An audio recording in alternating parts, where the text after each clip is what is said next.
ಕಲಬುರಗಿಯಲ್ಲಿ ಮುಸುಕುಧಾರಿಗಳ ಅಟ್ಟಹಾಸ, ಮಾರಕಾಸ್ತ್ರಗಳಿಂದ ಹಿಡಿದು ಸಿಒಕೆ ಆವರಣದಲ್ಲಿ ಓಡಾಟ, ಸಿಸಿಟಿವಿಯಲ್ಲಿ ದೃಶ್ಯ ಸೆರೆಯಾಗಿದೆ. ವಸತಿ ಗೃಹಗಳ ಬಾಗಿಲು ಮುರಿದು ನುಗ್ಗಿದ ದುಷ್ಕರ್ಮಿಗಳು ಕ್ಯಾಮೆರಾಗಳಿಗೂ ಕೂಡ ಹಾನಿ ಮಾಡಿದ್ದಾರೆ. ಕಲಬುರಗಿ ಜಿಲ್ಲೆ ಆಳಂದ್ ತಾಲೂಕಿನ ಕಡಗಂಚಿಯಲ್ಲಿರುವಂತಹ ಕೇಂದ್ರೀಯ ವಿಶ್ವವಿದ್ಯಾಲಯ ಅಂದ್ರೆ ಸಿಯುಕೆ ಆವರಣದಲ್ಲಿ ಮಧ್ಯರಾತ್ರಿ ಆತಂಕದ ಘಟನೆ ಒಂದು ನಡೆದಿದೆ.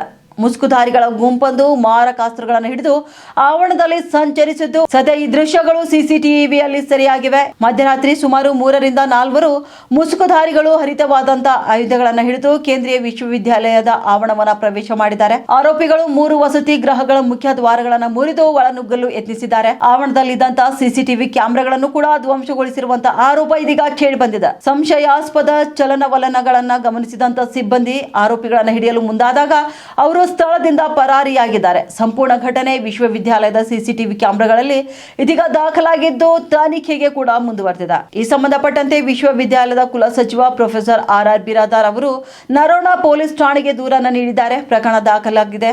ಸಿಸಿಟಿವಿ ದೃಶ್ಯಗಳ ಆಧಾರದ ಮೇಲೆ ಪೊಲೀಸರು ಆರೋಪಿಗಳ ಪತ್ತೆಗೆ ಇದೀಗ ಕಾರ್ಯಾಚರಣೆಯನ್ನು ಆರಂಭಿಸಿದ್ದಾರೆ.